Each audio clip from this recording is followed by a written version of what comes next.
G'day everyone, if you're new here, welcome to Shane's Shed. I'm all about just mucking about on cars where I can.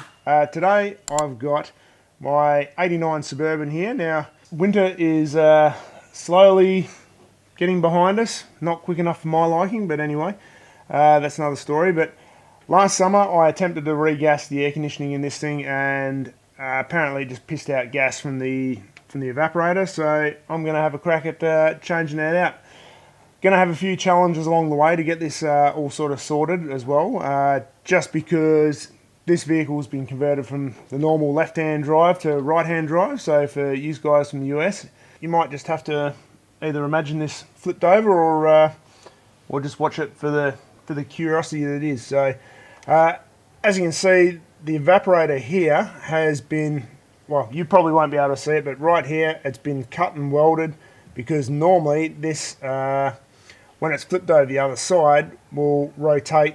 Well, if you imagine it over the other side, it rotates the dryer out here. And now I've got a replacement, just a factory evaporator. So this pipe here will curve out this way, which means that evaporator probably won't be able to sit across near that engine. So I'm probably going to maintain this evaporator mount here, and I'm just going to put everything in and see what it looks like. So I'm probably going to have to add some hosing to get into the dryer. The suction side, the inlet side to the evaporator, I can probably just bend that and get that in the right orientation. That shouldn't be too bad.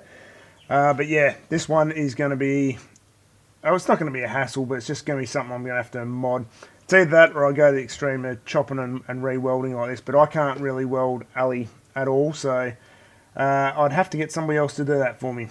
But anyway, there is a row of bolts sort of all down around the side of the evaporator. There's one up here. I'm assuming there's going to be one sort of in this location at the bottom, which probably be a pain in the ass to get to. But yeah, once we've done that, should just be able to split this housing and pull the evaporator out. There is a temperature probe here over this side, which I just need to pull out. This looks well and truly elastic into place, so yeah, that might be fun getting that out. So actually, I'm not sure whether this is going to be that much of a pain to get out anyway, because half that elastic's already all busted and not really doing its job anyway. But you can see that's kind of goes down in there, so you kind of need to get out of the way just to avoid damaging it.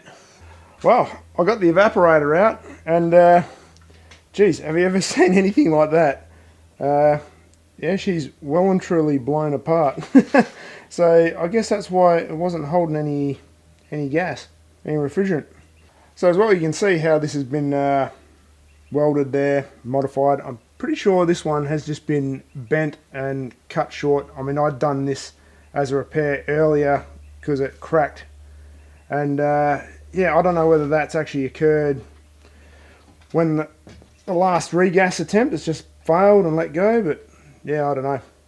But I'm having to guess as well, this is the outer cover on the lower half, so that has all been busted out. I wonder if that has occurred at the same time that happened. But anyway, that could be a bit of a problem because, well, which way did that go? It's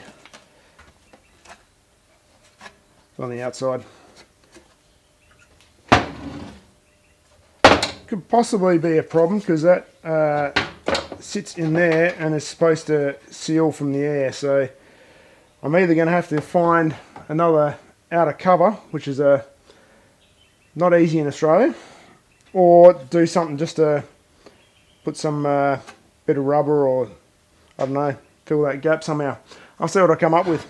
You can see it's busted on the inner cover as well, so yeah, fun times. So in order to get all that outer cover off, I did have to loosen off all this the air smog bay pipe at the back of the engine. To be honest, I might try and rip all that out anyway because I've got the pump disconnected. So yeah, I'll see if I can get that out and I can just get rid of the whole lot on both sides.